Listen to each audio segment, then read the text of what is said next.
astronauts Armstrong, Aldrin, and Collins were not there alone. On the third day out, a strange object was spotted, but its distance and shape could not be determined. It disappeared, and the astronauts never knew what they had seen. When they neared the moon, they heard strange noises on their radio, which they thought could be a code.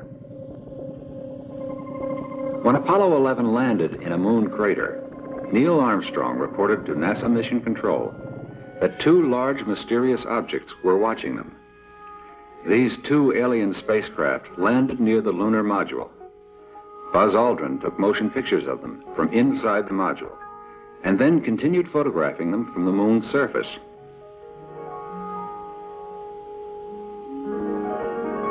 The aliens took off shortly after Armstrong and Aldrin stepped onto the moon.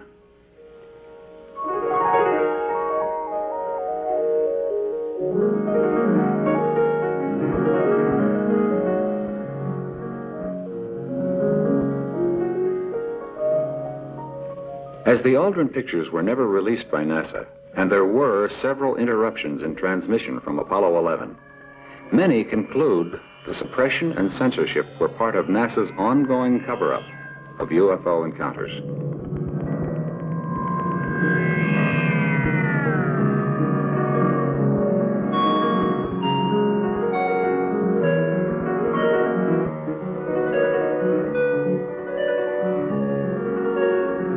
Despite government's secretive attitude and the playing down of all reports, ufologists have continued their investigations with fervor.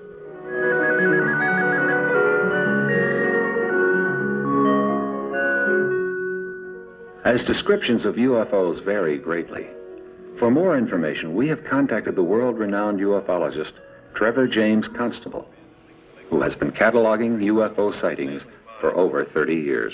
With reference to each particular type of photograph that I have taken, there are available similar photographs from other sources that were taken by people actually with little or no knowledge of this phenomenon, and usually they were accidentally taken.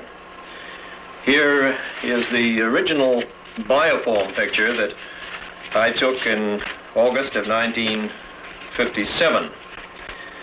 We call that one the amoeba, and there are some 4 successive photographs of this thing taken on infrared film immediately above my head, and then on the later exposures against the known background of the desert floor, a place to which you could return any time if you wished.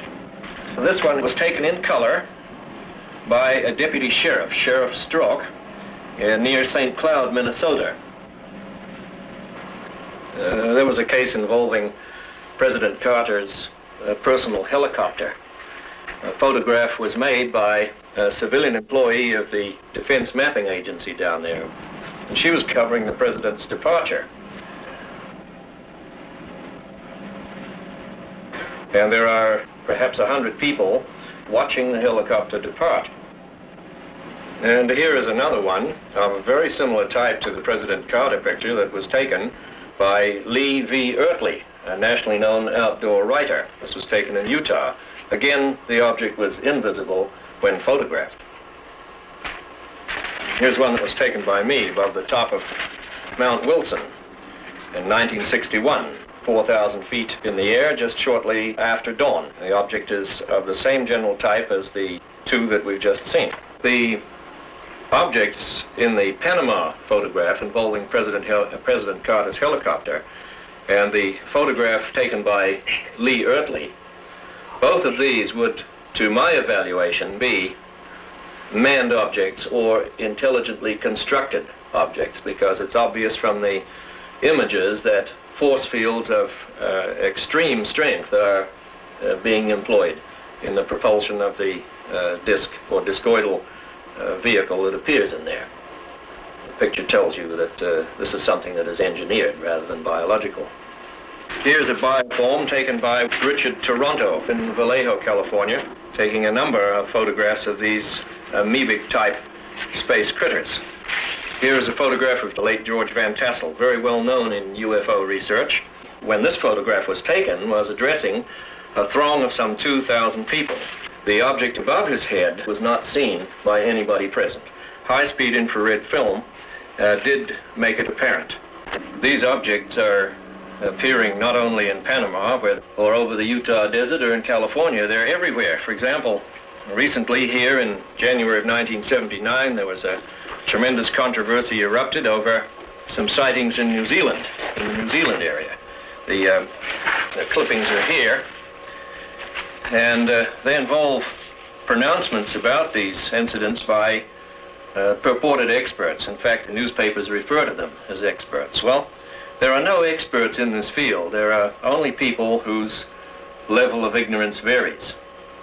And this is characteristic of much that has gone on since this whole thing broke in on the world. Astronomers and people like this who have some authority and standing immediately jump in with negative opinions over things on which they're not fully informed.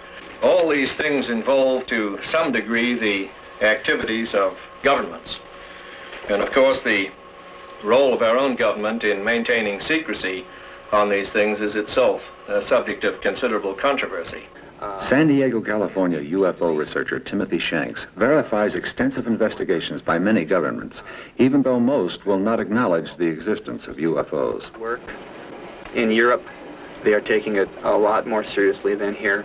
The Netherlands, Brazil is also, England is experiencing a lot of sightings. All over the world, yes, Japan is interested. The USSR is very much interested.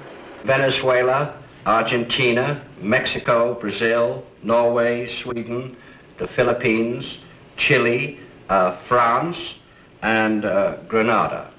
All of these people do officially state that flying saucers do exist, and some of them go even further and say they believe that they come from other worlds.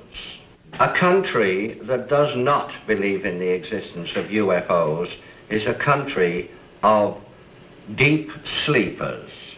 For instance, America, Russia, and England have studied UFOs for a number of years, and I think they have amassed sufficient information to know of their existence.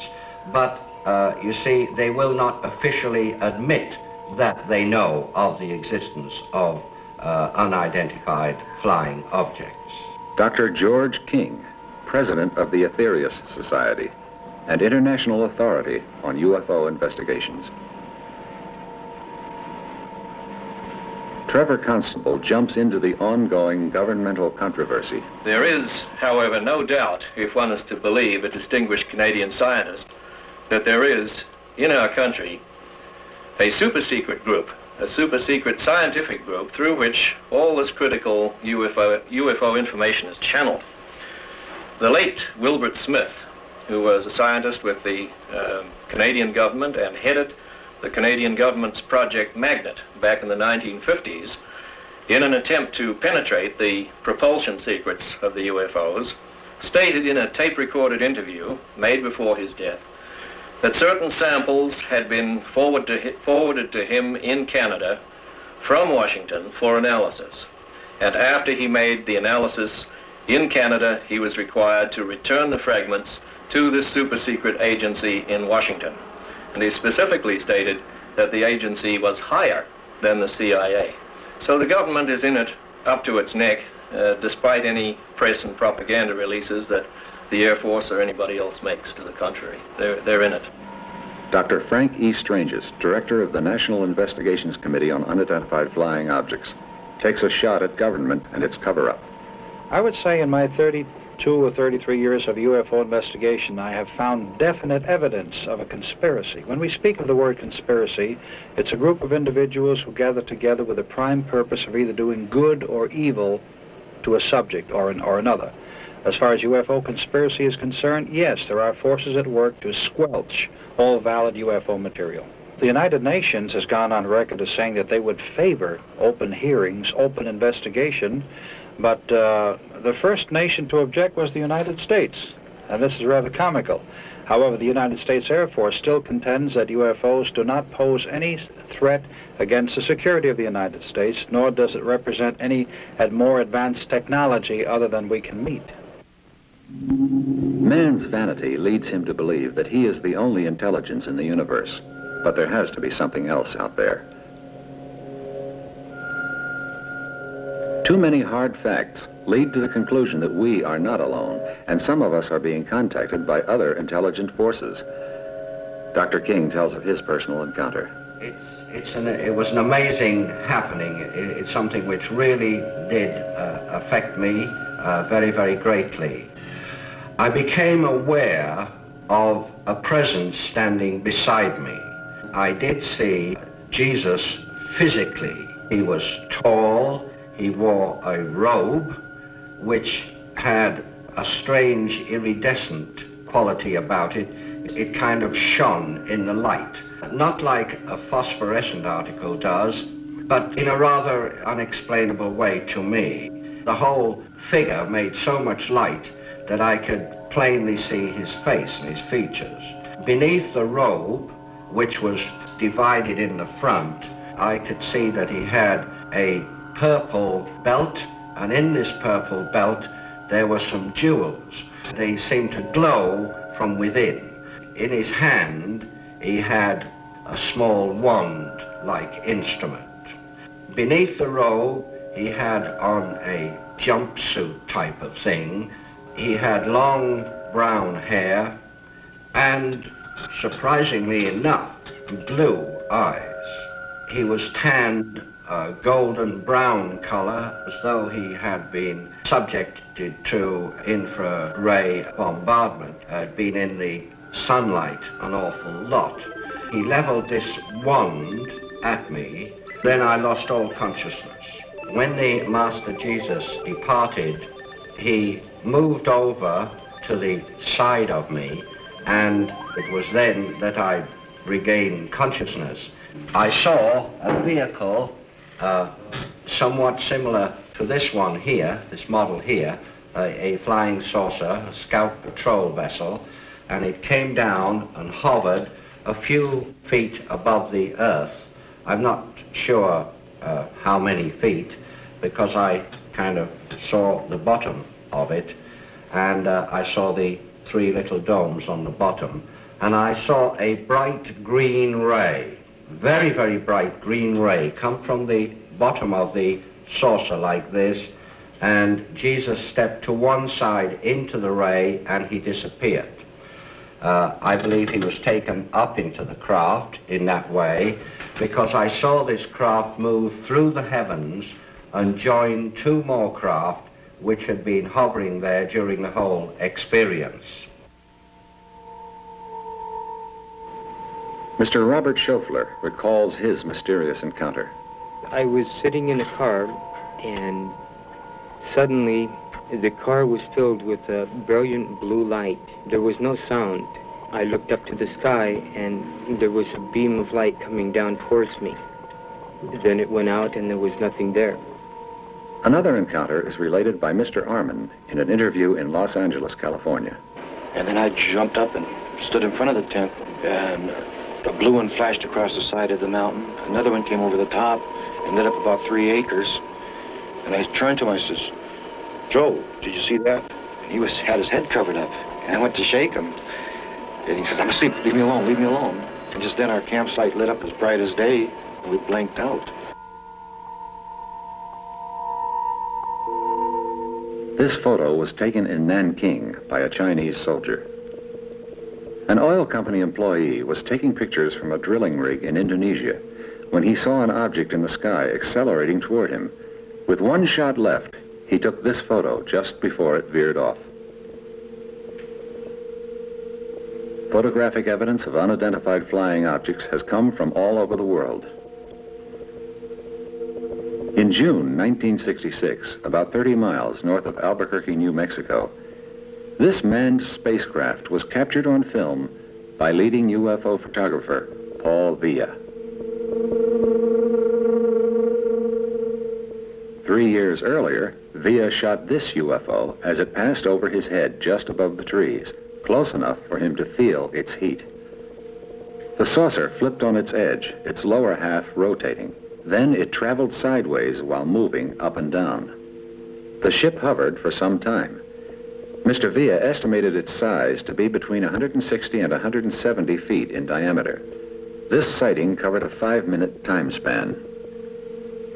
This photo was snapped near the Sandia Indian Pueblo. The angle at which the picture was taken gives the craft a cigar-shaped appearance, but in fact, it was disc-shaped. Robert Rinker, a field technician at the Chalk Mountain Laboratory in Colorado, unsuspectingly caught this UFO on film. He doesn't recall seeing it at the time the picture was taken, but did hear motor noises he attributed to a snowmobile. This impressive picture was taken by scientist Dr. Daniel W. Fry. This amoeba-type object is similar to those seen and photographed over Sydney, Australia. This was taken in the desert near Albuquerque, New Mexico on April 18, 1965. 5 hours later, in the same area, a second craft was visible for a few seconds. Flares used in a New Jersey civil defense test attracted this UFO. George Adamski shot this near Mount Palomar Observatory in Southern California. This was taken by Dr. Daniel Fry in Riverside, California. Observers from other worlds, intruders from other galaxies. However we describe them, the irrefutable facts are there. Something from somewhere has come. And through the development of the camera, the introduction of infrared photography, refined radar and sonar devices, laser technology, and many other scientific advancements, investigators have been given the tools needed to obtain tangible proof of their existence. One such investigator is Wendell C. Stevens, a retired U.S. Air Force Lieutenant Colonel. I was laying on a lounge chair in the backyard of my home, looking towards the Catalinas, and I was watching 2 jet fighters flying by, and as I was looking for them, ranging my eyes, I saw 2 little lens-shaped objects far beyond the jets, flying in a wobbling motion like a penny falling down in the last stages of falling down, one behind the other. And every time they'd turn in the sunlight, they would glint, one after the other, and they continued in a straight line until they disappeared beyond the Rincon Mountains to the east. Was there another encounter? The second time was at night. I was, a friend had just left my house going across town, and he was up on the northwest side near Fort Lowell and First Avenue, and he stopped his car and gone to a telephone booth to call me and say, you know those things we were talking about? I think one is going over town right now. And I laid down the phone and went out to look, and sure enough, there was a soft, luminous orange ball coming from the direction that he told me to look in. And it came almost directly over my head. And it was still approaching, and I ran back in. I told him, yeah, I see it. I'm going to go back outside. He said, wait a minute, there's another one right behind it.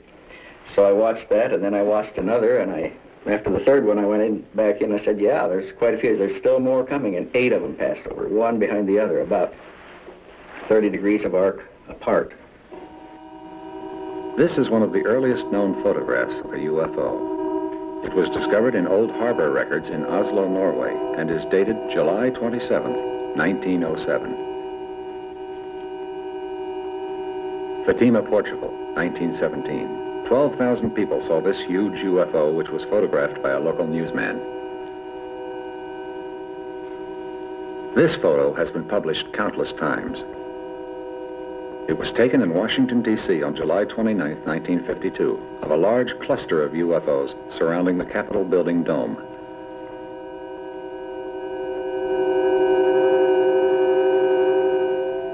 A Marine Corps pilot, while flying reconnaissance over Korea during the police action of the 50s, spotted this object, gave chase, and was able to get this aerial photo before the unknown darted out of sight. This was shot by an 11-year-old boy in Japan in 1976 and declared authentic by experts. The location was Tainter Lake near Colfax, Wisconsin, April 1978. A man and his girlfriend were enjoying their afternoon of fishing when the sighting occurred. He grabbed his Instamatic camera and shot these photographs during the 3 to 4 minute encounter. Mr. Joyce and his wife Norma, on an evening walk in Hot Springs, Arkansas, spotted this UFO. Wendell Stevens continues. I had some contact with witnesses in Alaska when I was on a military assignment up there. They experienced close approaches by circular disc-shaped craft over the polar area as we were mapping that region from 1947 to 1950. Although limited in ways of communication and record-keeping, there are still many indications that sighting of UFOs and alien encounters occurred thousands of years ago.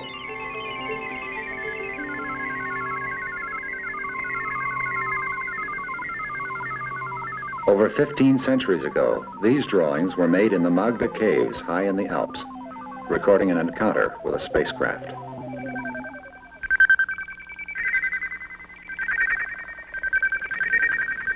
Together with the objects most familiar to the early caveman, such as the bull, horses, and trees, we find over and over again, most faithfully reproduced, other things natural to the environment. Flying discs and cigar-shaped objects that are simply known on Earth today as UFOs.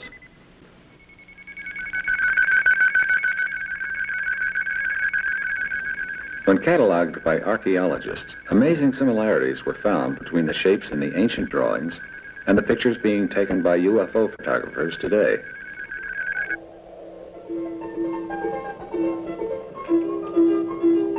If you were to travel south from Lima along the coast of Peru, with the Pacific Ocean on your right and the Andes on your left, you would soon arrive at Nazca, a small, modest agricultural community of hard-working descendants of the pre-Incan Indians. This rugged country has long been of interest to archaeologists, having been the site of the great Incan Empire. In recent years, other scientists and researchers have journeyed to this impoverished area in search of traces of an ancient civilization who kept records of visitations of spaceships and space beings. These researchers feel that much that they have found thus far lends support to the theory that aliens did come to this planet and possibly colonized. They argue that the great achievements made by the Incan Empire are totally unexplainable unless the simple Indian people had been guided by beings of much greater intelligence and knowledge. Throughout this area, startling evidence of alien visitation is found in these explicit rock drawings.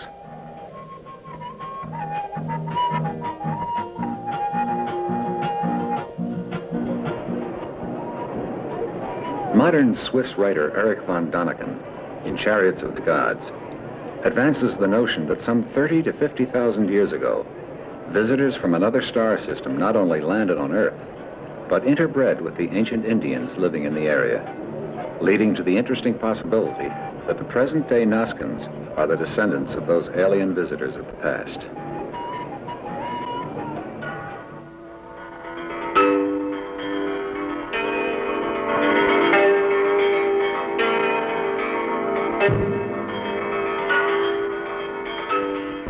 In the ruins of the great Mayan center at Chichen Itza, we can still see the bas-reliefs on the remains of the walls of the great Temple of the Warriors and the many colorful drawings which depict spacemen and spaceships.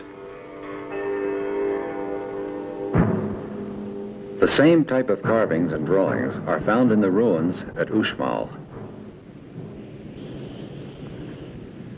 In the days when the Mayan civilization flourished, each community depended on a ceremonial center, each with its own identity and architectural style. Yet one thing they all had in common was the picture writing depicting the space beings and their ships. It is, of course, possible that visitors from a more advanced civilization did bring to our planet the knowledge of mathematics and physics that were necessary in the building of the pyramids and Stonehenge. As far back as the Middle Ages, men had no doubts. These huge constructions were the work of unearthly beings. Some of today's researchers believe that Stonehenge was built as a most sophisticated astronomical observatory used for predicting eclipses. But by whom? Surely not the Neolithic farmers who resided on the Salisbury Plain, who were without a system of writing or numerical notation. Surely these simple people were incapable of demonstrating the skill in surveying and geometry necessary for such accomplishments. We have seen photos of alien ships, but we can only speculate on the means used to propel them. Some ufologists believe that these highly intelligent beings have not only discovered the secrets of the natural forces that control the movement of the planets through the universe, but have been able to harness these forces for use as the ultimate power source. To explain this propulsion theory, noted scientist, educator, and UFO lecturer Chan Thomas. I'm a scientist. I've been involved in the field of cataclysmic geology for about 15 years. This is an unknown science in the English-speaking countries. Well, not exactly unknown, but it's not taught in any formal educational course. It was started in the European countries of France, Switzerland, and Germany in the 1750s. The pursuit of this science leads us to a track which requires the solution of the inner energy structure of a planet to explain the periodic geological upheavals which occur all over the planet. Now let's take a look at the cross-section of our Earth. First we have an inner core, 860 miles in radius. Outside that, an outer core, 1,300 miles thick, which exhibits all the properties of a molten liquid. And then outside that, the mantle, which is 1,800 miles thick, which is largely solid. It has a molten layer 60 miles down. Then outside that, the radiation belts, inner belt being protons, and the outer belt being electrons.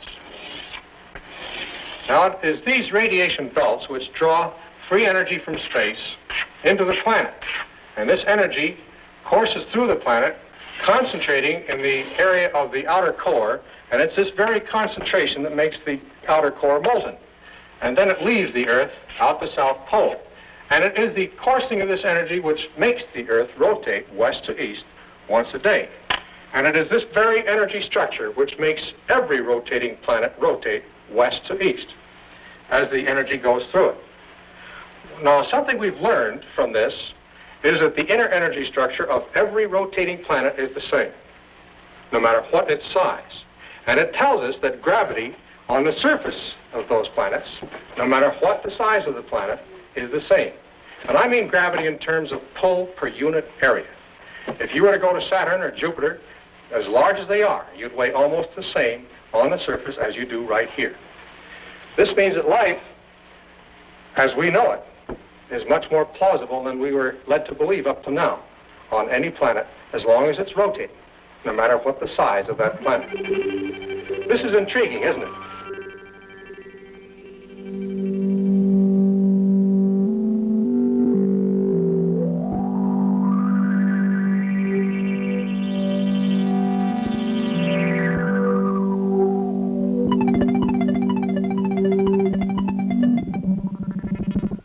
In a letter dated September 23, 1947, to the Commanding General of the Army Air Forces, Lieutenant General Twining of Air Material Command expressed the opinion that there was sufficient substance in the reports of UFOs to warrant a detailed study.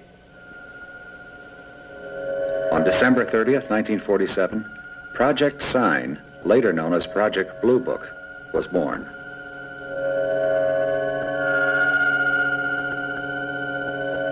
In 1956, Dr. J. Allen Hynek, astronomy professor at Ohio State University, an astronomical consultant to Project Sign and Project Blue Book, went to the Smithsonian Institute and convinced them to establish a satellite tracking network to obtain information on UFOs. Since 1975, a series of science workshops has examined two questions. Does extraterrestrial intelligent life exist? And if it does, how can it be detected? The workshop activities were part of a feasibility study on the search for extraterrestrial intelligence, better known by the acronym SETI, or SETI. This study was conducted by the NASA Ames Research Center. Thomas Miller offers his theory on propulsion. They do fly interstellarly. However, they do not fly in the same manner that the rocket ships fly or blast off from Earth as we know it. They use the electromagnetic lines of force which permeate the universal substance of this galaxy. The brothers on the other planets have evolved much more rapidly than the people on the Earth, and the ones that we have contacted have transmitted their messages to Earth, and they have given us pertinent information of instrumentations which they will help us build and construct when they do make physical contact, such as an energy device which will use the natural oscillation of atom structures themselves.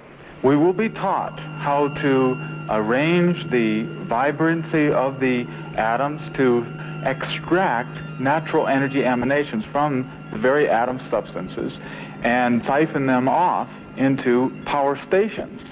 And it will be a free type of energy. Mr. Carl Anderson, an employee of the U.S. Navy in Long Beach, California, one of the many people who claim to have been abducted by aliens, describes propulsion systems as explained to him by his abductors. Space people describe how the ship was propelled. Yes, they told me all about the propulsion of the ship. In fact, they told me that the interplanetary spacecraft are what we've come to call flying saucers, and they told me that the craft was essentially a flying electrical motor.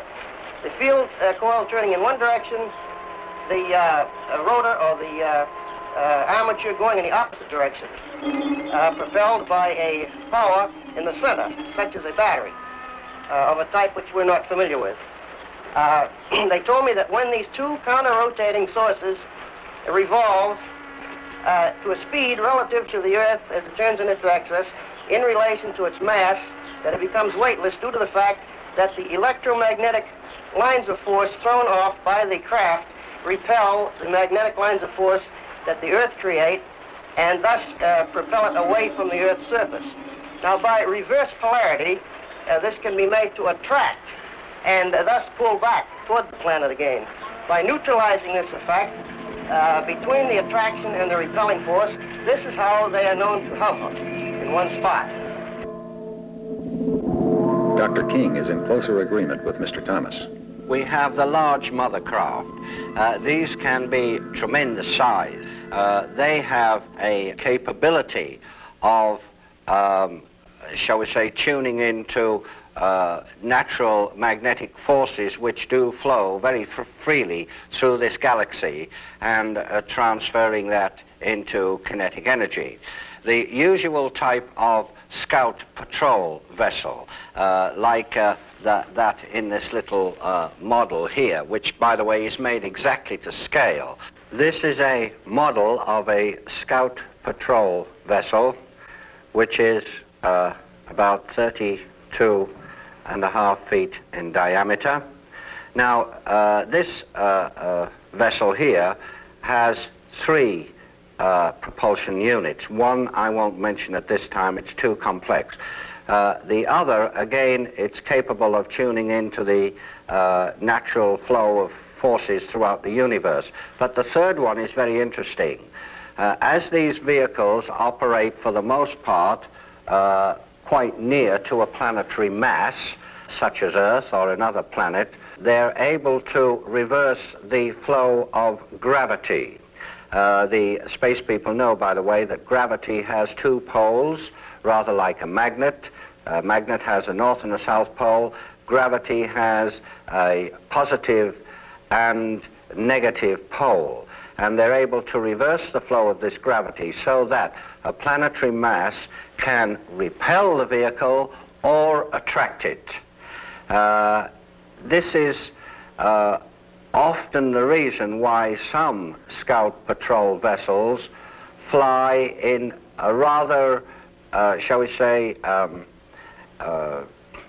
erratic manner. This is an artist's impression of the third satellite. On the top, there is a huge crystalline dome for collecting the sun's energies. At the bottom, there's a power matrix for transmitting the sun's energies after they have been conditioned by the enormous crystals within the craft. This next drawing gives you a rough idea of the position of the third satellite. You see the impression of the sun, the energy is being collected by the dome at the top and transmitted to Earth through the power matrix at the bottom. This alien was photographed in Milan, Italy, before the shouts of other witnesses frightened it away. These alien figures became visible only after the film was developed. Sir Cedric Allingham, former RAF pilot, photographed this giant alien in Scotland. In 1973, a family, while traveling near Mexico City, encountered this strange object. They fled the scene after getting these photos, which have been declared genuine by Robert Padilla, Special Service Director of Kodak, Mexico. Near Rio de Janeiro on October 8, 1977, Antonio La Rubia, a bus driver, walked to a large field near his home to wait for his ride to work. It was 2:15 in the morning, and the dim light made it difficult to identify the enormous leaden object blocking his path. Suddenly, an intense blue light illuminated the field, and 3 robot-like creatures appeared beside him. The next thing he was aware of was being inside a ship and being examined by the aliens, at which time he claimed they took a sample of his blood and made drawings with it on a TV-like screen. The next thing he knew, the spacecraft had disappeared and he was standing in front of the bus terminal where he worked. Persistent hounding by the press drove La Rubia into seclusion. In May of 1977, an Air Force officer and his son were driving in the country near Buenos Aires when the youngster spotted a huge capsule in the sky which ejected 3 luminous objects, then took off. Moments later, the 3 scouts disappeared in the same direction. A commercial pilot was returning to Rio de Janeiro from the international airport. About a mile from the field, he saw an object in the sky. These are photos taken of the Saturn-shaped object, which had been hovering between 2 airport runways.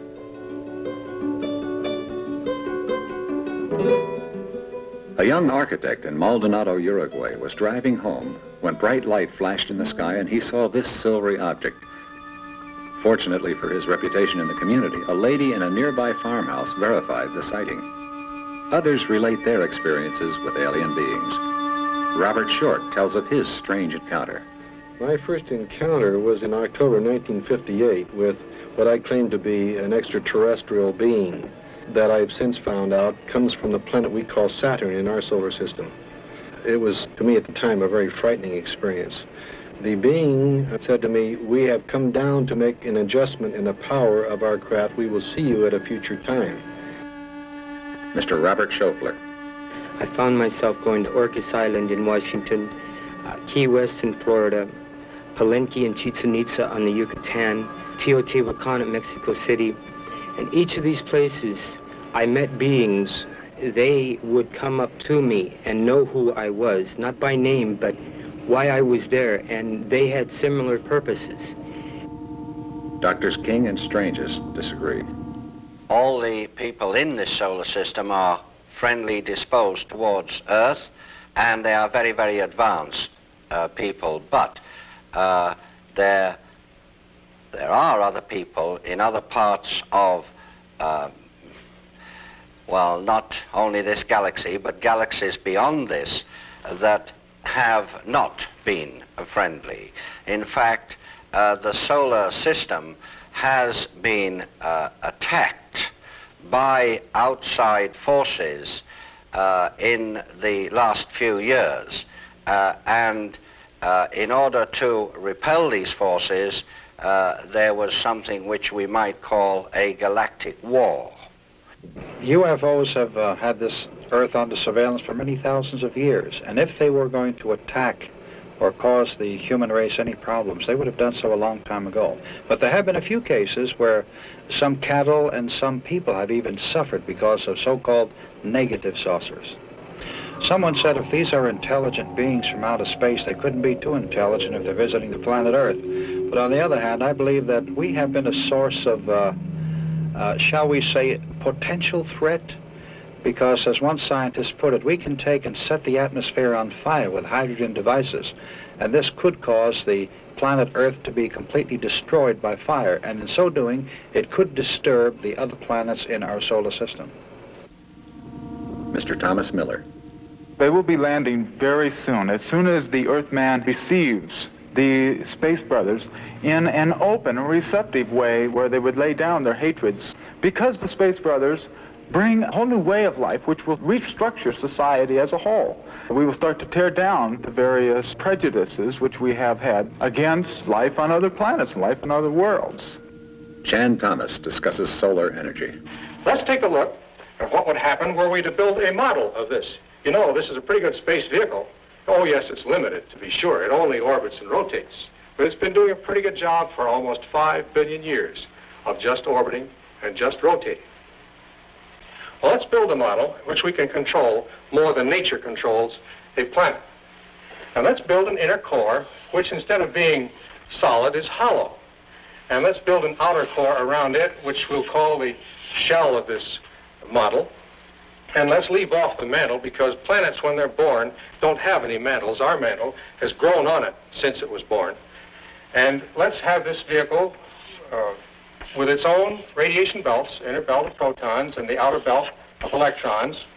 And these actually form donut lenses, as I like to call them, to draw free energy from space into this model.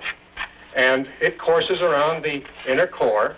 Now, with the polar structure, unlike that of planet, first with one north pole, as any planet has, but 3 south poles instead of 1 south pole on our model.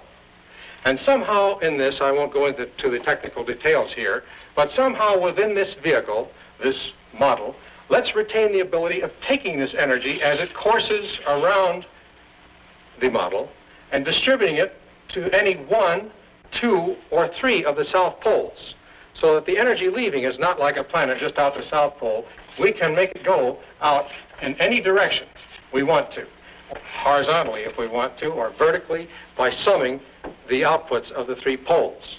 What we have done here is to build a freely navigating planet, and we can build it to any size we want, small, large, and we find that the larger we build it, the easier it is to build it. In essence, what we've done is to build a vehicle which will do everything that these UFOs are supposed to be doing, as claimed by the people who have seen them. Well, what about UFOs? I really don't care whether they exist or not. I think the problem is to build one. Let's get on with the business of building these vehicles. And if the UFOs are there, we'll join them. And if they're not there, look how far ahead we'll be.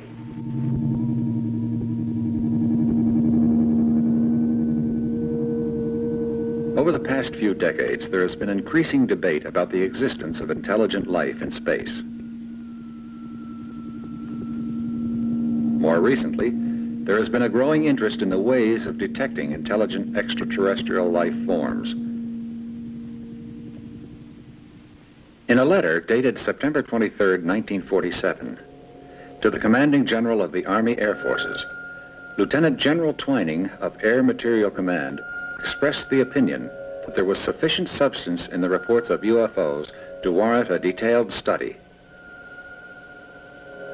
On December 30th, 1947, Project Sign, later known as Project Blue Book, was born.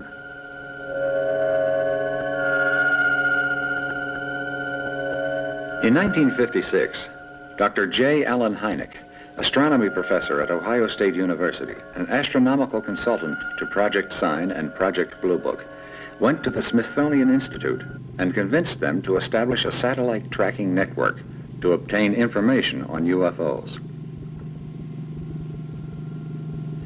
Since 1975, a series of science workshops has examined 2 questions. Does extraterrestrial intelligent life exist? And if it does, how can it be detected?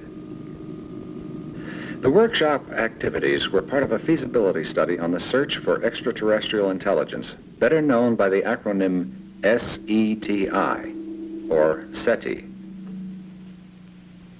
This study was conducted by the NASA Ames Research Center.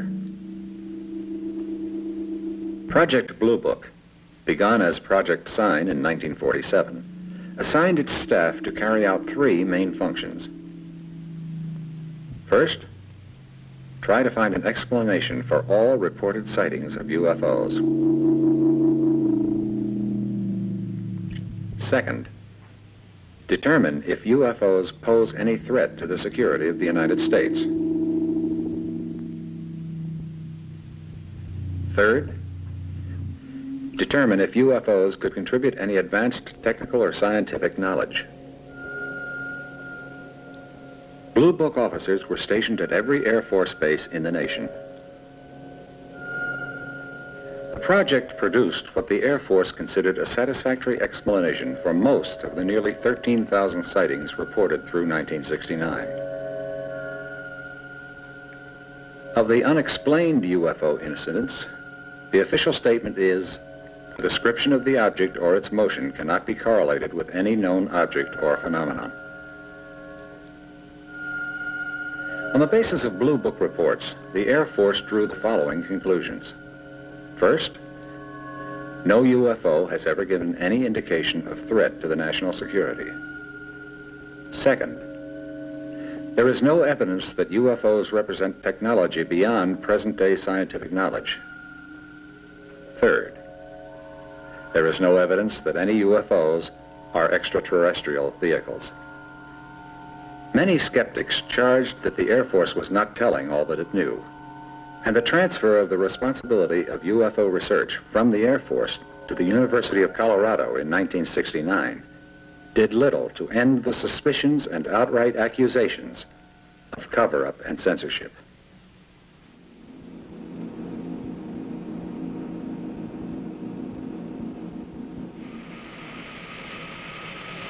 It is interesting to note that while the Air Force was in charge of the UFO investigations, they spent U.S. tax dollars quite freely, employing top scientists, the FBI, the CIA, and many special armed forces investigators.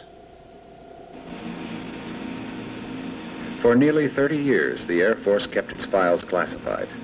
But now, with the release of the Project Blue Book reports to the public, you can read for yourselves the actual interviews, reports, and transcribed conversations of witnesses to UFO activity and draw your own conclusions. UFOlogists now agree we must turn to the scientific community, not the military, for UFO investigations. Scientists differ in their speculations as to the kind of life forms which may exist in outer space. The Soviets seem committed to the idea that it would be essentially the same kind of life as exists here on Earth, from bacteria to man. In Western scientific circles, many possibilities are explored. Life based on ammonia, or even inorganic compounds. All over the world, researchers are simulating the conditions of other planets in the laboratory in order to see if bacteria and other simple organisms can survive. In many cases, the Earth bacteria has shown remarkable endurance and adaptability. Mineralogists, physicists, and biologists are hard at work studying meteorites, as they are the only extraterrestrial bodies available.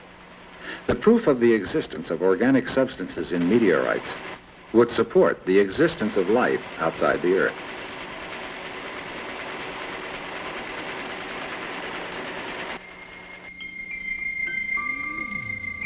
If there are extraterrestrial civilizations out there, what is the best way to communicate with them?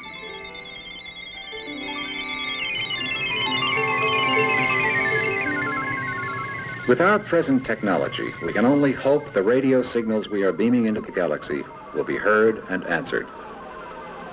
Some say we have been heard, and that UFOs are explorers who have come to study the source of the transmissions.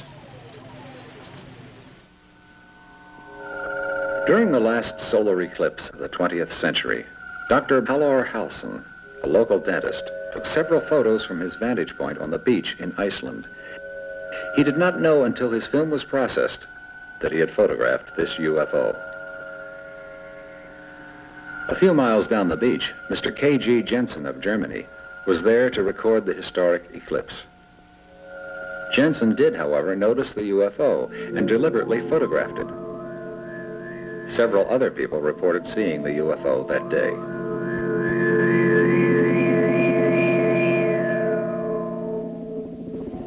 This was taken in Lublin, Poland, August 30th, 1977, by a photographer who still lives behind the Iron Curtain and asked to remain anonymous.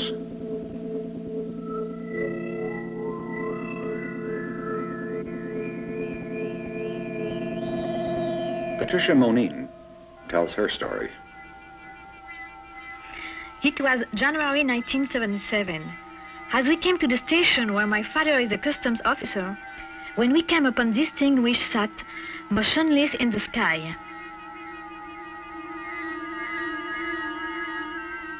Professor A.Y. Bonillo took this on August 12, 1883. Millions of light years separate us from other galaxies. So even though the thought of interplanetary travel is most appealing to the human imagination, it is not possible with our present technology.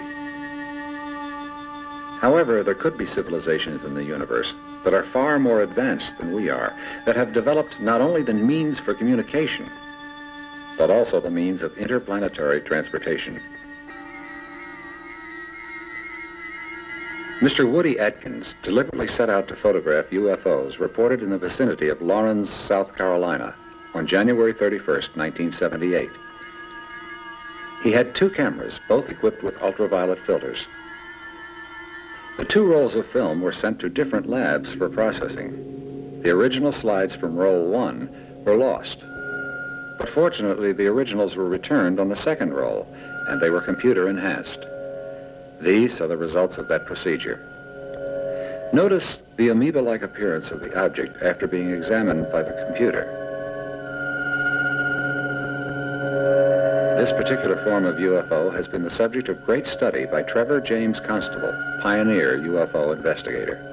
Amongst the things that I've discovered, I feel that the most important is the establishment of 2 main classes of these objects. In other words, the introduction of what I consider to be the first qualitative element in the whole subject. This is the division of these multiform phenomena into 2 main separate divisions.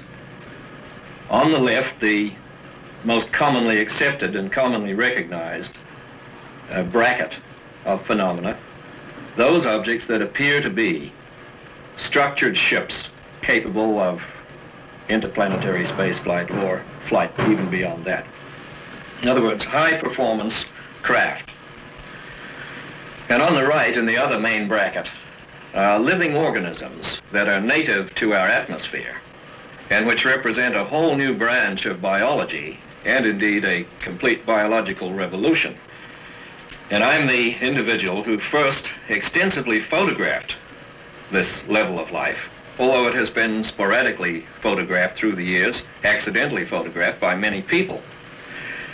And these days, even Kenneth Arnold, the man who first put the term flying saucers into the English language, he himself now accepts that these atmospheric fauna, for want of a better term, I call them the critters, that they constitute a very substantial body of the totality of what we now call UFOs. The crucial thing was the use of infrared film that is sensitive to heat as well as to light. And this simple substance, which has been in existence for, at least 75 years, it's the principles of sensitizing film to react to heat have been known for at least that long, enables you to double the size of the window with which you look at the universe. It's a very simple concept. If I use this playing card here, for example, to represent the size of the window that the human eye has on reality, with violet at this end and red at that, then that is the foundation of our conceptions of the universe and life and of UFOs. If you take infrared film, what that does, without your necessarily seeing it, is increase the size of the window until it is that big. And so you're seeing almost twice what the unaided human eye sees. And this, over a long period of years, has yielded, I would say, the largest single body of evidence gathered by one person as to the nature of these things that's in existence.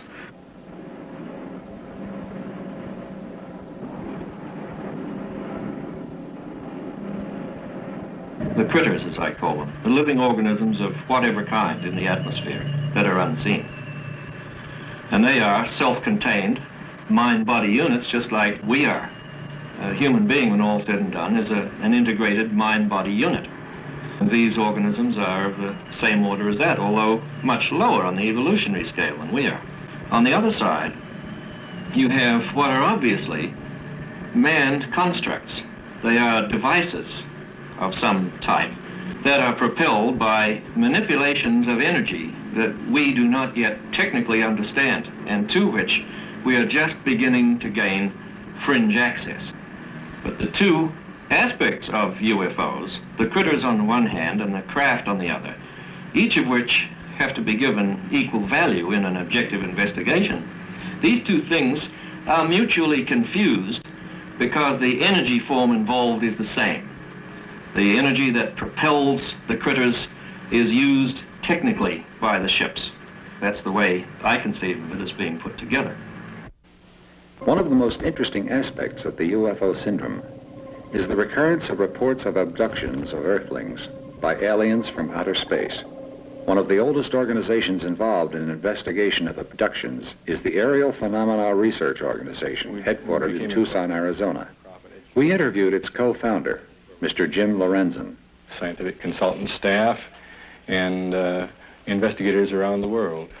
We collect reports from all around the world, and we analyze these reports and make some judgments as to their merit, and we accumulate a library which is available to scientists to study. This is a job that has not been undertaken by anyone else. We feel it's a need that really needs to be fulfilled. Travis Walton was in the National Forest in central Arizona in company of 6 other people. They saw at close hand an unidentified flying object. Travis approached it and was struck by a beam of some kind which knocked him down. The other people fled the scene. When they saw some lighted object apparently leave the scene, they came back to look for Travis, but they didn't find Travis. Travis showed up 5 days later at a different location, and he told of having been held aboard some craft by strange aliens. That's the essence of the story. It was quite a difficult one to investigate. When Travis first appeared after this experience, he was in bad physical shape, and our first approach there was to get him to some medical doctors. The witnesses in the Travis Walton case were subjected to polygraph tests because they were suspected of having done away with Travis. And the test took place 5 days after the incident. All of the 6 that took the test passed except one, and his test was determined to be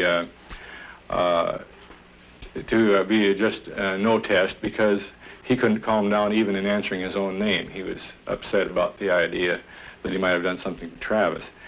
But all these men passed the test that they had seen an object. Travis was subjected to the first test 10 days after his disappearance, and that test was poorly administered, and it was done under bad circumstances, and he failed it. We went back testing under the ideal conditions, and he passed, and he has since then passed additional tests, and he has passed the PSE test administered by the inventor of the machine. The PSE test determines stress in the voice, the assumption being that a person lying will show stress in the same way that polygraph picks up stress. Now, we use this quite often when we have just single witness testimony and we have it on tape, because all we need is the tape. So it's a very convenient tool for truth verification. We conclude that Travis Walton was telling the truth about a real occurrence to the best of his ability. In the most unusual encounter ever reported, an Italian security guard was abducted for an incredible fourth time. Fortunato Zanfretta of Genoa, Italy, has been hypnotized, given truth serum, and subjected to intensive questions. But his story is unshakable. Zanfretta's first two abductions, both in December of 1978, were followed by another in July of 1979. Then on December 2nd, 1979, a year after the first abduction, he was kidnapped again. After the last occurrence, eyewitnesses reported seeing the alien spaceship take off only a short distance from where Zanfretta was found. Jim Lorenzen tells of the Walton investigation. This young man in question contacted us by mail, sent us some photographs that he'd taken. And our first approach then was to analyze the photographs to see if there was any probability that they were hoaxed. They seemed to be genuine, so our next step then was to contact the young man and to check somewhat into his background and to become acquainted with him. Then our approach from there on is sort of like criminal investigation. We subjected his testimony to PSE, and he took a polygraph test to verify the truthfulness of his testimony. And also, since the man did report that he was abducted and that he saw aliens aboard a strange craft, we have had him draw what he saw aboard the craft, and we are also having an artist produce a model of the alien that he described. This is a model of an alien based on information supplied to artists by abductees William Herman and Travis Walton. Artist Alan Levine created this sculpture. Using the same procedures followed by police departments when investigating a crime, artist Levine was able to arrive at this likeness of the alien. Sketches were made while the abductee described the creature, and after these were corrected, Levine proceeded with the sculpture. This was a painstaking endeavor, as the witnesses did not always agree. Both men agreed on the almond-shaped eyes, small nose and mouth, the unusual position of the ears, and the large hairless skull. And although the alien does have a mouth, all communication was telepathic.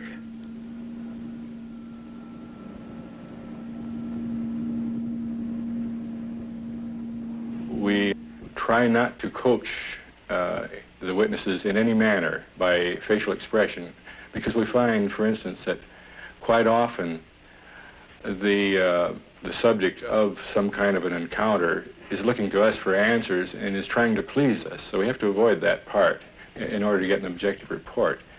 I think that our first concern that we always show is the welfare of the witness. Abductee Robert Short. I began to understand that my work would be through the auspices of the solar government on Saturn in this system. Alan Michaels tells of his abduction. I was enveloped in a shaft of light, and as I went up this shaft of light, I just looked back, saw my body, and went right up out of it into a mothership in outer space. Your memory is very vivid, very sharp. There is a very strange phenomenon which has occurred in many cases of abduction. The victim has no conscious memory after seeing the spacecraft. They do not remember being kidnapped.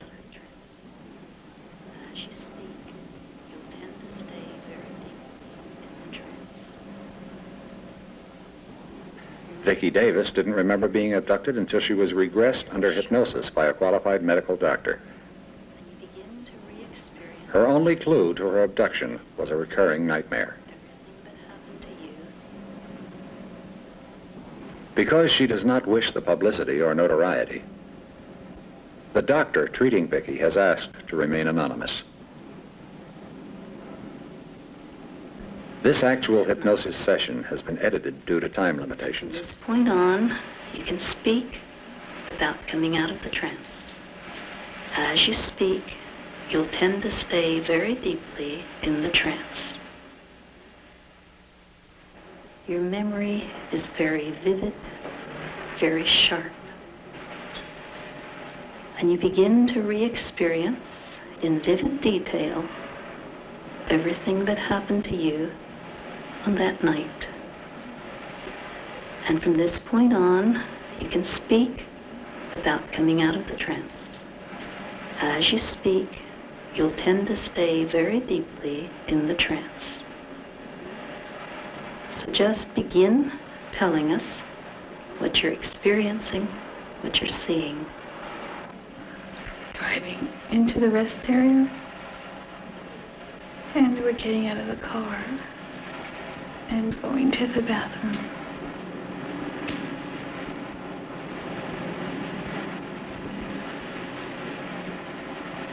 And we're looking for a phone. Why do you want a phone, Vicky? Because we've seen some type of a crash, a big light in the sky. It was terrible. And we want to call the police to tell them. Do you find a phone? There's no phone. What do you do then? My mom looks up at the pretty stars, and I look over by the entrance and see a white cloud. It's coming closer. There's specks all around. Little gold things running all around. And I'm walking towards it. And I'm looking up. It's big and round.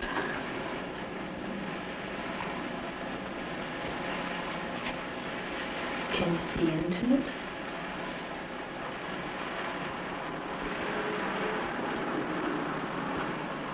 Are there windows? No. What do you see inside?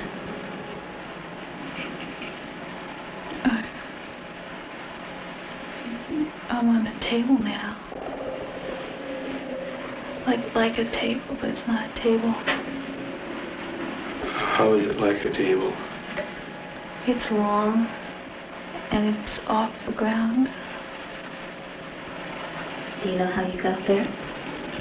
No. Tell us what happens on the table. Can you tell us about that? There's light coming from it. And they have some type of a thing. When you say that there are some things, can you be more specific and tell us what sort of things you're talking about? They're big energies, very glowing, and they move.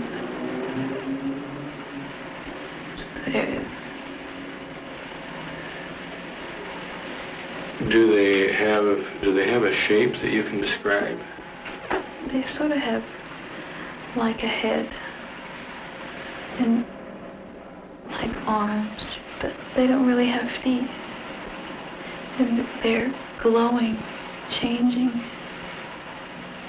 How do they move? They just float, bob. Are there any noises coming from them?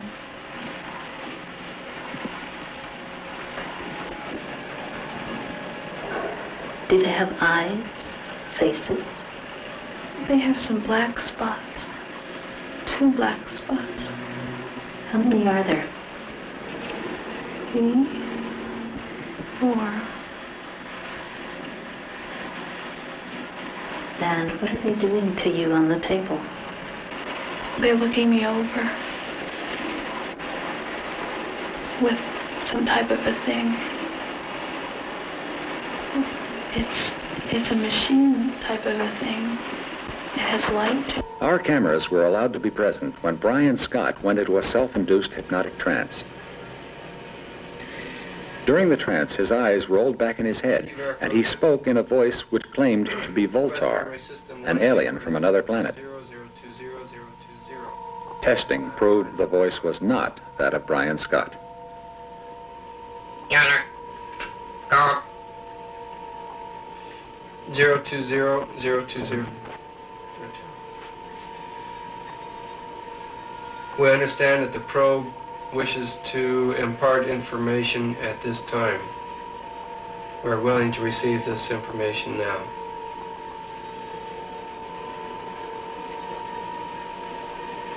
Acknowledge. Unity. Transfer. Voltol. Delay factor. 7. Relay. Open. Daniel. Physical. Energy. Displaced. Unity. Of the Council. Dr. King discusses the cataclysmic results of alien intervention on our planet. There were ancient civilizations in chronological order. Lemuria came first, and some people believe that this was where the Pacific Ocean is now, and mankind reached quite a high stage of evolution in Lemuria, so high, in fact, that he discovered how to split the atom. And, of course, mankind being what he is, a very warlike creature, well, the result was the destruction of Lemuria. And also, the Earth at that time did flip a few degrees on its axis.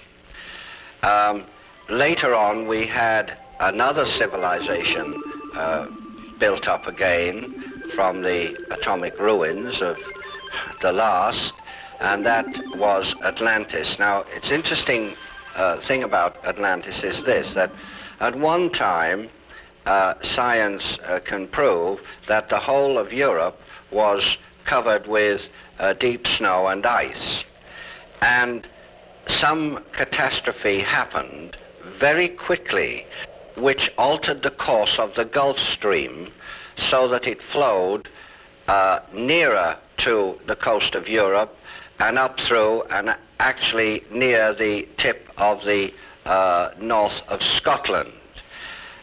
Some people believe that this was a part of the continent of Atlantis going down.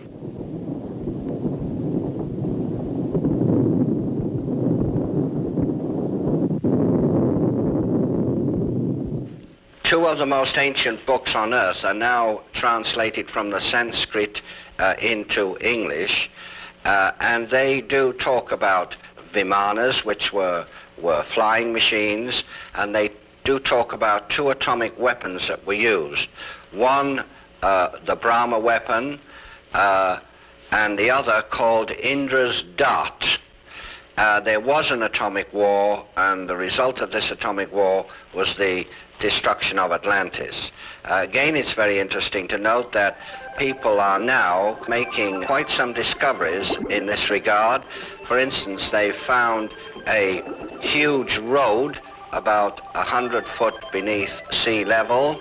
This road is made of very, very large stones which do not belong in that area, and these stones are fit very, very closely together.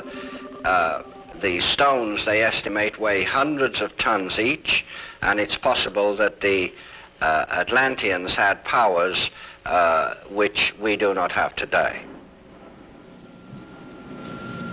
Are they trying to communicate with Earth through Vicky? What is the meaning of this strange writing, which bears a remarkable resemblance to the ancient Sanskrit?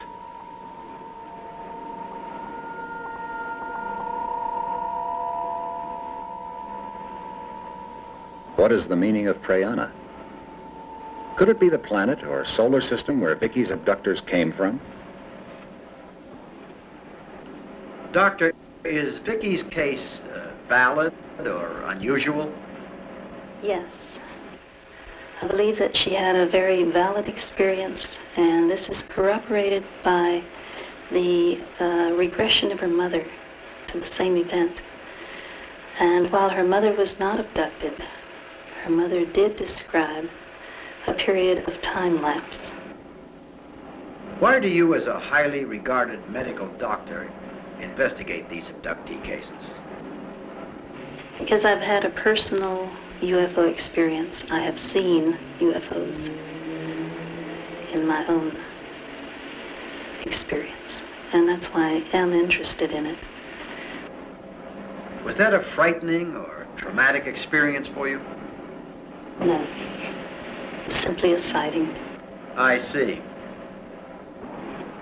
Do you think someone could be abducted or taken away and have no conscious memory of such an occurrence, Doctor? Not forever, no. I think it can be temporarily blocked, yes. Doctor, are you treating others with experiences similar to Vicky's? Yes, there are several, maybe 3 or 4, that are possible abductees. But they're still in the preliminary stages. And we need to have further investigative sessions with them. Is hypnosis always an effective tool in these abduction cases?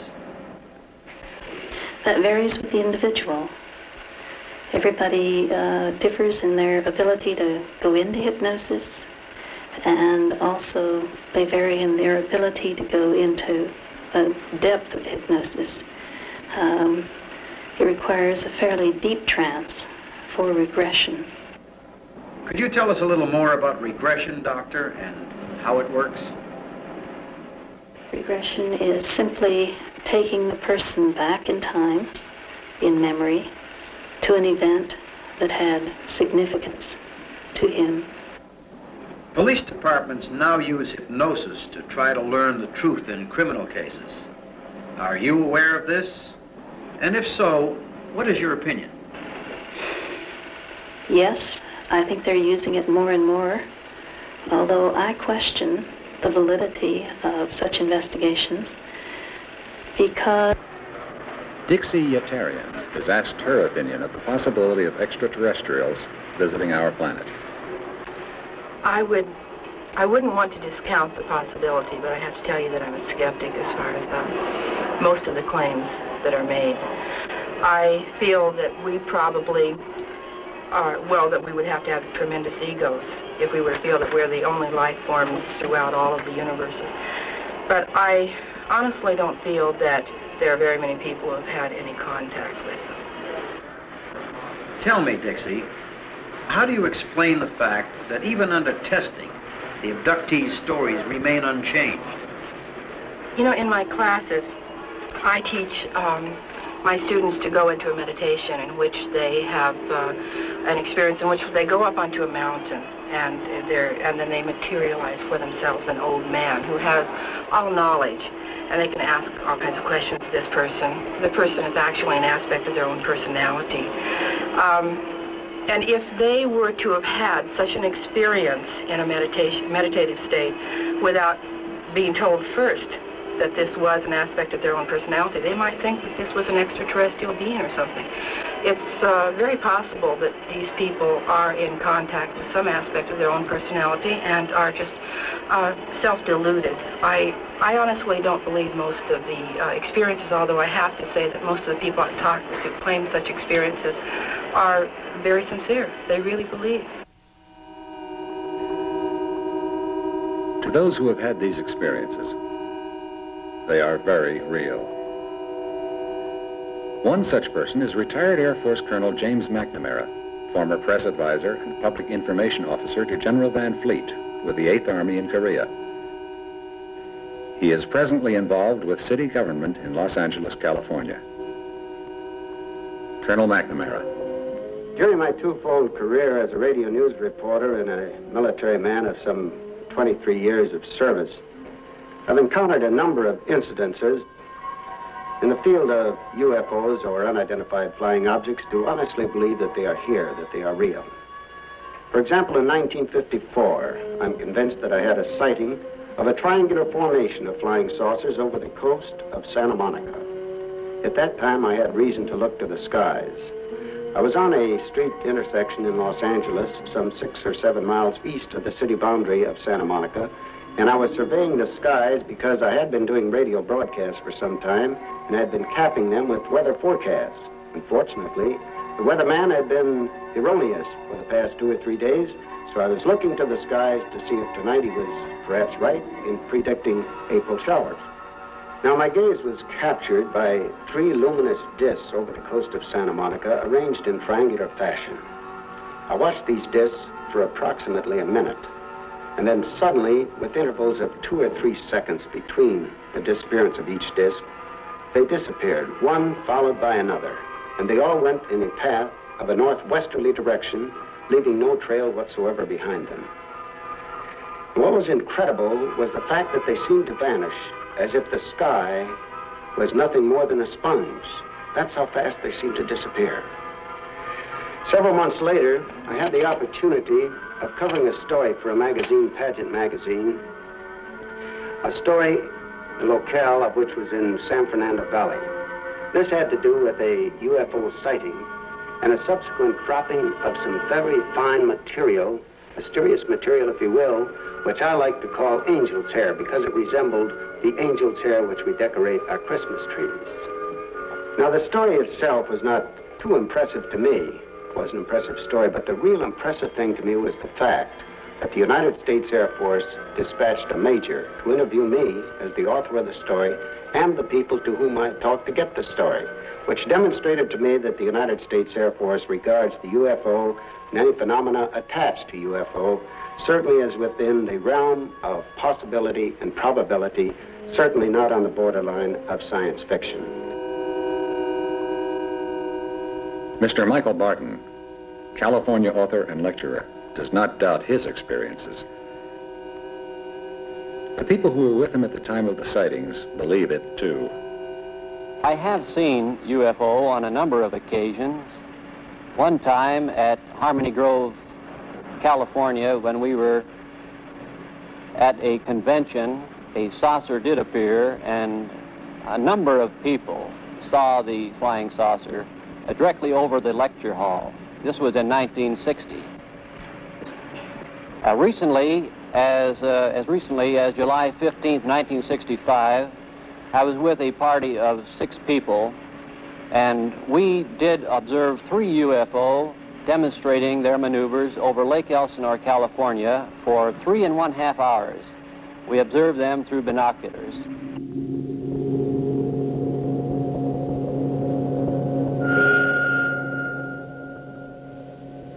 Colonel McNamara concludes.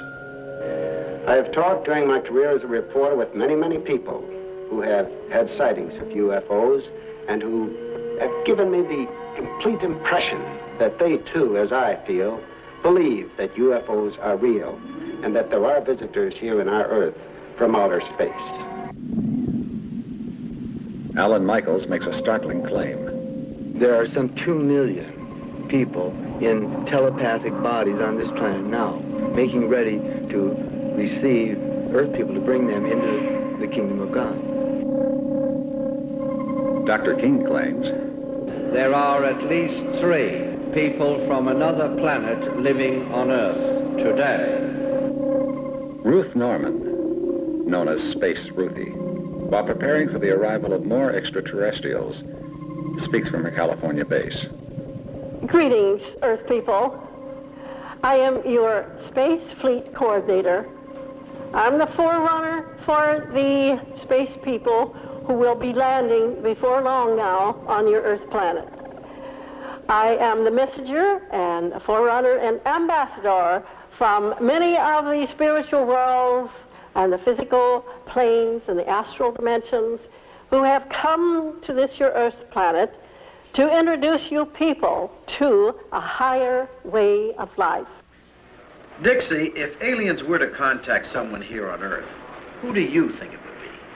Well, first of all, I think that they would probably contact some of our great minds, some of our political leaders. I really don't think that they would channel through so-called mediums and give information about the nitty-gritty affairs of a person's life. These mediums who claim to be channels for extraterrestrial beings, people come to them and ask about their love life and their business concerns. I really don't think extraterrestrials would be interested in that. There are many, many, countless thousands of people who live here who have incarnated here, but not who have come via spaceship. They're self-deluded. I really believe that. Most of them. I wouldn't want to make that a blanket statement. The ones I've met.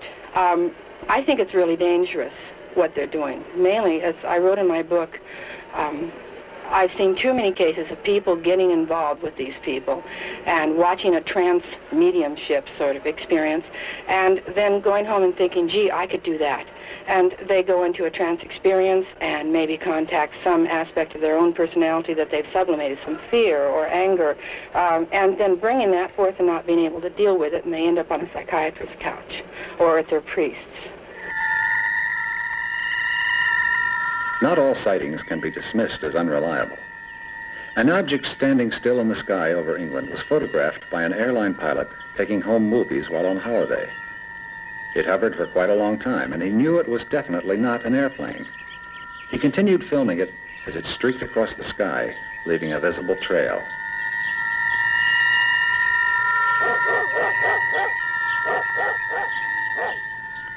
This film was turned over to the British military intelligence for examination. After extensive investigations, they were unable to identify the streaking object, and they classified it a UFO.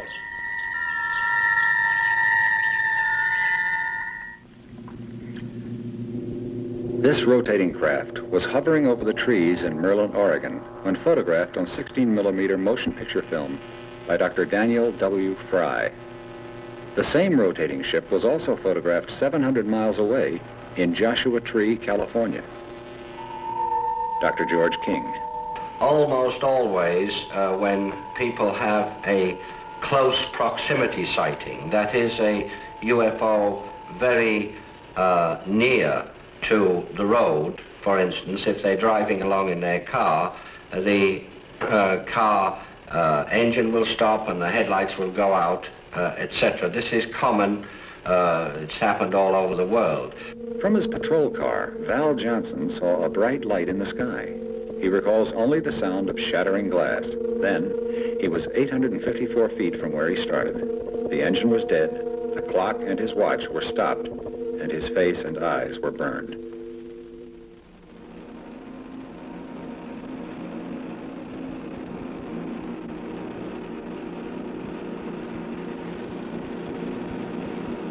Based on the many unanswered questions facing scientists and researchers in the field of unidentified flying objects, the search for extraterrestrial intelligent life must continue.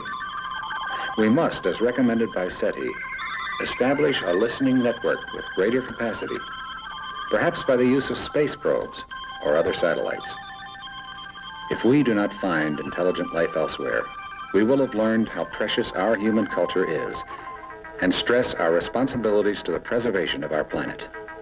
On the other hand, were we to hear but a single extraterrestrial signal, we would know one great truth. It is possible for a civilization to maintain an advanced technological state and not destroy itself.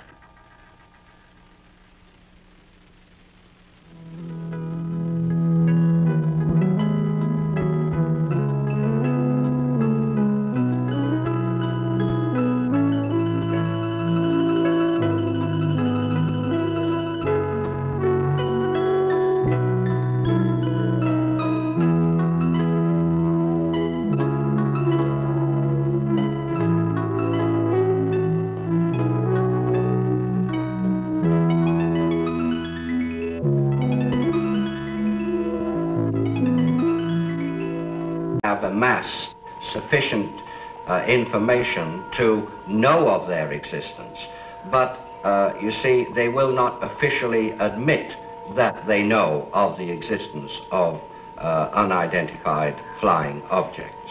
Dr. George King, president of the Aetherius Society, and international authority on UFO investigations.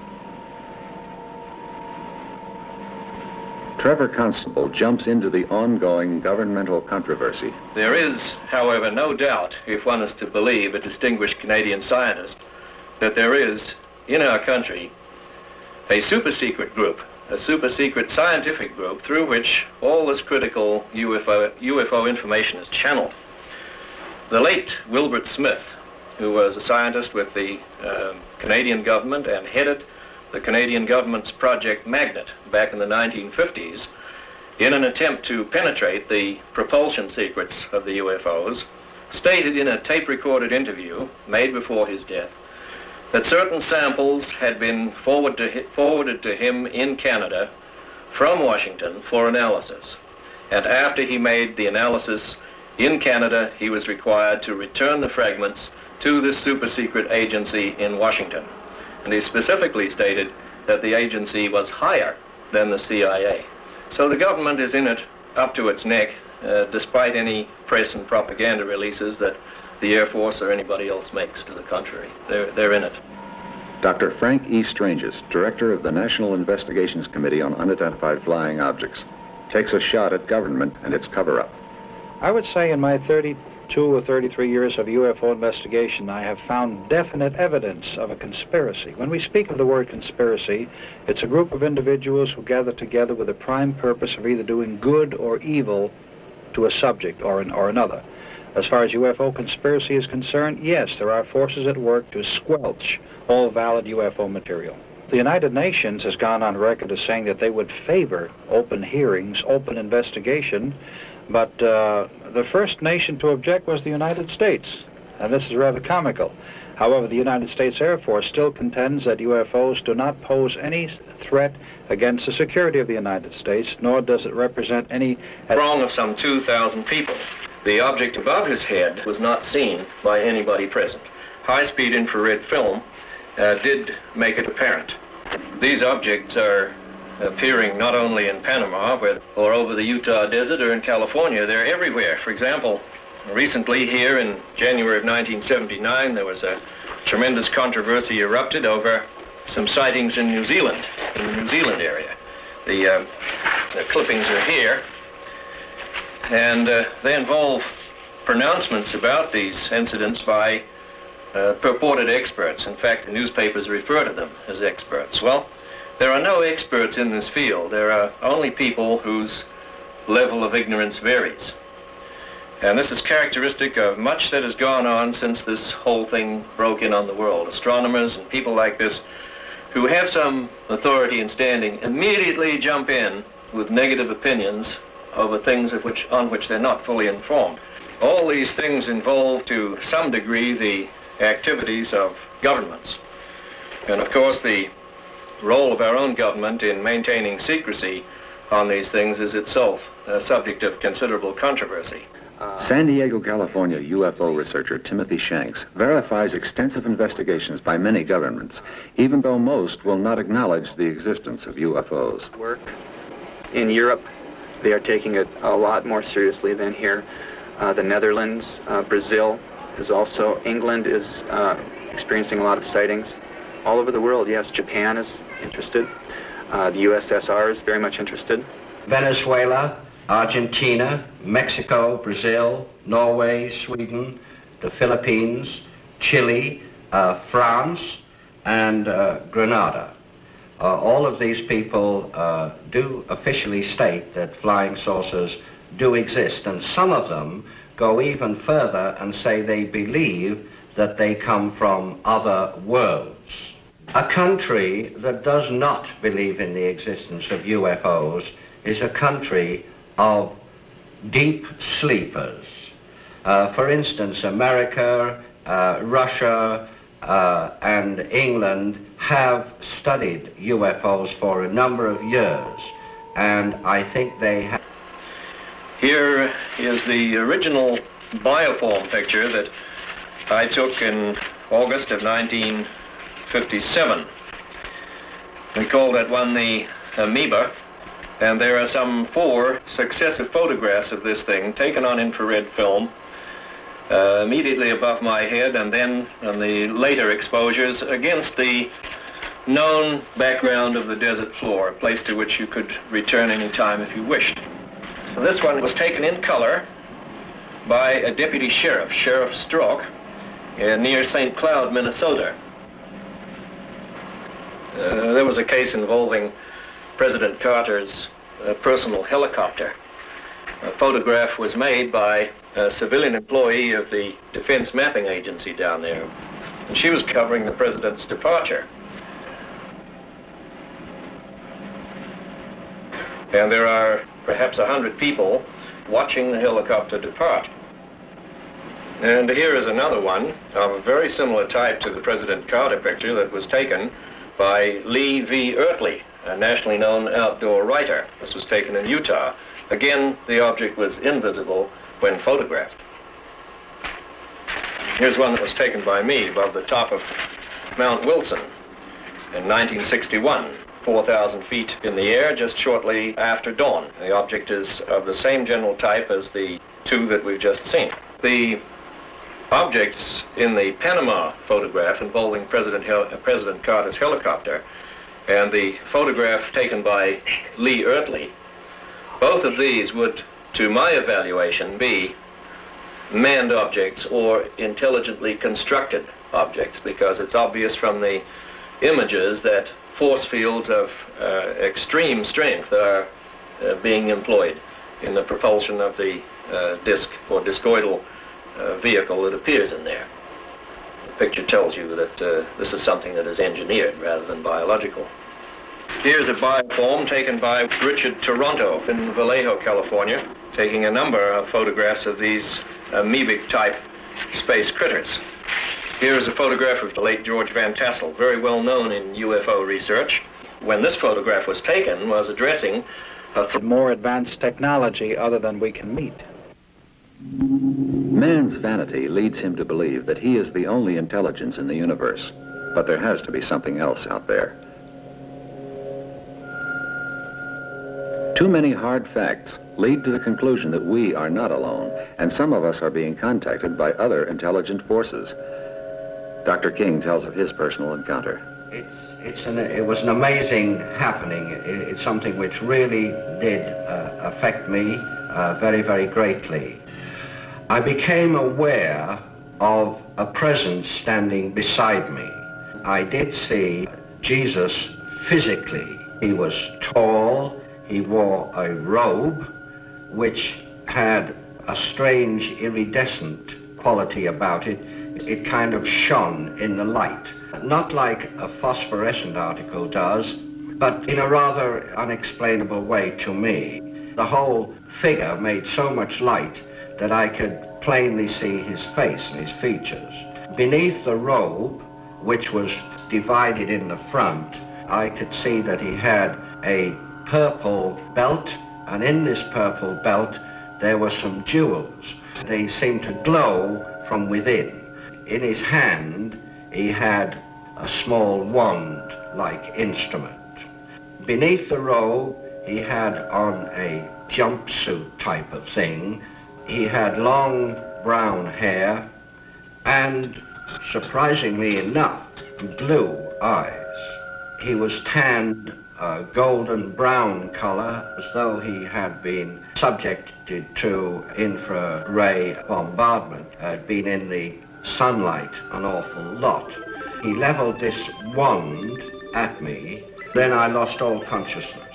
When the Master Jesus departed, he moved over to the side of me, and it was then that I regained consciousness. I saw a vehicle somewhat similar to this one here, this model here, a flying saucer, a scout patrol vessel, and it came down and hovered a few feet above the earth. I'm not sure how many feet. Astronauts Armstrong, Aldrin, and Collins were not there alone. On the third day out, a strange object was spotted, but its distance and shape could not be determined. It disappeared, and the astronauts never knew what they had seen. When they neared the moon, they heard strange noises on their radio, which they thought could be a code. When Apollo 11 landed in a moon crater, Neil Armstrong reported to NASA Mission Control that two large mysterious objects were watching them. These two alien spacecraft landed near the lunar module. Buzz Aldrin took motion pictures of them from inside the module, and then continued photographing them from the moon's surface.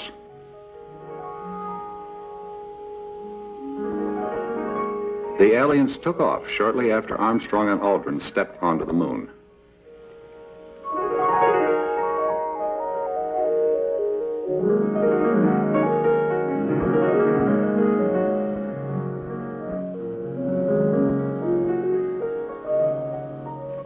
As the Aldrin pictures were never released by NASA, and there were several interruptions in transmission from Apollo 11, many conclude the suppression and censorship were part of NASA's ongoing cover-up of UFO encounters.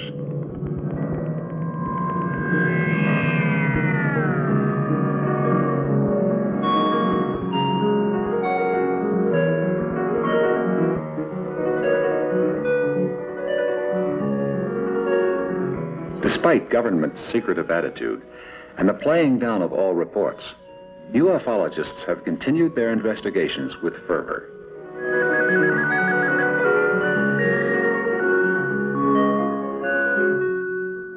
As descriptions of UFOs vary greatly, for more information, we have contacted the world-renowned ufologist Trevor James Constable, who has been cataloging UFO sightings for over 30 years.